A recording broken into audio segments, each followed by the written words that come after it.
பாருங்கள், ஊற வச்ச பொருளை நம்ம கொஞ்சம் தண்ணி சேர்த்து இது கூட கொஞ்சம் தேங்காய் சேர்த்து நம்ம அரைச்சி எடுத்துக்கலாம். பாருங்கள், இந்த அளவுக்கு தேங்காய் சேர்த்தா போதும். உங்ககிட்ட இந்த பெத்த தேங்காய் மாதிரி இருந்தால் அரை துண்டு இருந்தால் போதும். இதையும் சேர்த்து நம்ம பேஸ்ட்டாக அரைச்சிக்கலாம். இப்போ மோர் குழம்புக்கு ஒரு பேனில் எண்ணெய் எடுத்துக்கோங்க. அந்த எண்ணெயில் கடுகு, ஜீரகம், உளுத்தம்பருப்பு, மிளகாய், பெருங்காயம், கறிவேப்பிலை இதை சேர்த்துக்கலாம். இது நல்லா பொரிஞ்ச உடனே நாம் அரைச்சி வச்சுருக்க பேஸ்ட்டு இதில் சேர்த்துடலாம். இதுதான் அரைச்சி வச்சுருக்க பேஸ்ட்டு. இப்போ அது பொரிஞ்சதும் நாம் அதில் இதை சேர்த்துட போகிறோம்.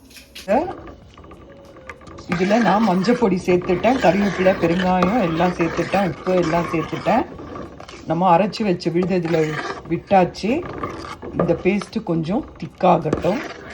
திக்காகினோடனே நான் 1 கப் தயிர் எடுத்திருக்கேன். அந்த தயிரை மிக்சியில் போட்டு ஒரு அடி அடிச்சுட்டு இதில் விட்டுடலாம். தயிரை நான் நல்லா மிக்சியில் போட்டு பல்ஸ் மோடில் ஒரு 2 வாட்டி இது பண்ணிவிட்டேன். இப்போ நாம் அதில் சேர்த்துடலாம். இப்போ பாருங்கள், திக்காகிட்டு வருது. இதில் நான் வேக வச்ச கேரட்டையும் உருளைக்கிழங்கையும் சேர்த்துட்றேன். பூசணிக்காய் இருந்தால் கூட சேர்க்கலாம். என்கிட்ட கேரட் உருளைக்கிழங்கு இருந்தது, அதனால் அதையும் சேர்த்துறேன். கேரட் உருளைக்கிழங்கு சேர்த்தாச்சுங்க.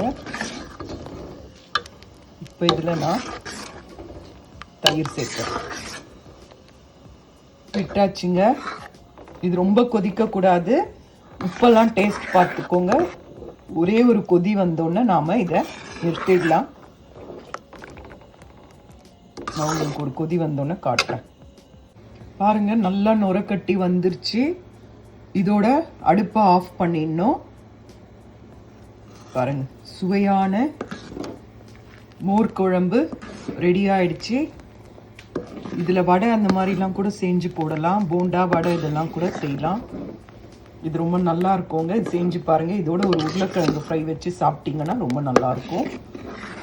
மோர் குழம்பு ரெடி.